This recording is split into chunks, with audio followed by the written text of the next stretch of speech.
Hello guys, welcome to my YouTube channel Ease in Learning. Our today's topic is disciplinary knowledge और ये आता है understanding discipline and subjects के अंदर B.Ed first year. सो हम इसको स्टार्ट करते हैं। सबसे पहले इसका अगर क्वेश्चन पूछा जाएगा तो किस तरीके से आएगा, तो ये आपको स्क्रीन पे दिख रहा होगा। What do you understand by disciplinary knowledge, explain the functions of disciplinary knowledge. तो सबसे पहले आपको इसमें मीनिंग एक्सप्लेन करना होगा। तो मीनिंग में आप ऐसे करके लिख सकते हैं। पहले आप डिसिप्लिनरी को एक्सप्लेन कर सकते हैं कि it is a term use to describe types of knowledge, expertise, skills, people, project, research etcetera. Disciplinary हम उन हर चीज़ को बोल सकते हैं जिसमें हम नॉलेज की बात करें, एक्सपर्टाइज की बात करें, स्किल्स की बात करें, लोगों की बात करें, बड़े बड़े प्रोजेक्ट्स की बात करें या रिसर्च की बात करें, that are strongly associated with academic areas of study.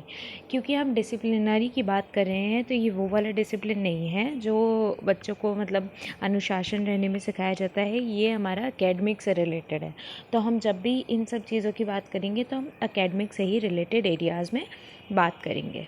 For example, the phenomenon of gravitation is strongly associated with academic discipline of physics. तो जो ग्रेविटेशन का कॉन्सेप्ट है वो किसके एकेडमिक डिसिप्लिन से रिलेटेड है? वो फिज़िक्स के एकेडमिक डिसिप्लिन से रिलेट करता हुआ है। Disciplinary knowledge refers to the specialisation and in depth content knowledge of a certain type of curriculum और सब्जेक्ट।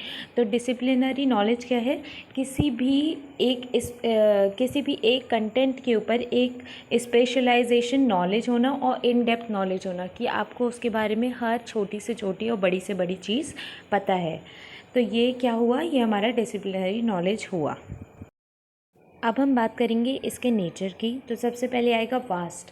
डिसिप्लिनरी नॉलेज बहुत ही वास्ट चीज़ है, मतलब उसका कोई स्टार्टिंग नहीं है और कोई एंड नहीं है। क्योंकि कभी भी हम किसी भी चीज़ के लिए नॉलेज गेन करना स्टार्ट करते हैं तो वो बहुत ही वास्ट होती है और किसी भी चीज़ की in depth study he disciplinary knowledge कहलाती है। Second is impact of society. तो सोसाइटी का इम्पैक्ट इस पर किस तरीके से होता है? तो ये 2 पार्ट्स में मैंने इसको डिवाइड करा है। पहला जो होता है वो डे टू डे फंडिंग के ऊपर कंसर्न करता है कि डे टू डे फंडिंग मतलब इससे कितना हम कर पा रहे हैं and so on. And second concerns the intellectual pre conditions for the foundation of disciplinary knowledge. Second किससे कंसर्न करता है? इंटेलेक्चुअल प्री कंडीशन से कंसर्न करता है। किसका? फाउंडेशन ऑफ डिसिप्लिनरी नॉलेज का।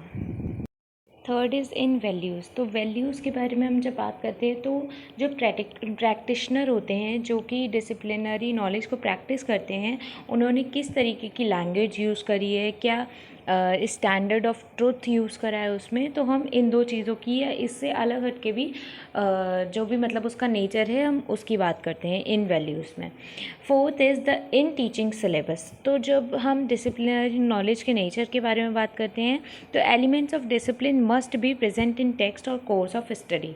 तो कोई भी अगर डिसिप्लिन से रिलेटेड बात हुई है और वो पर्टिकुलर स्ट्रीम में है तो वो बच्चों के कोर्स ऑफ स्टडी में ज़रूर इम्प्लीमेंटेड होना चाहिए।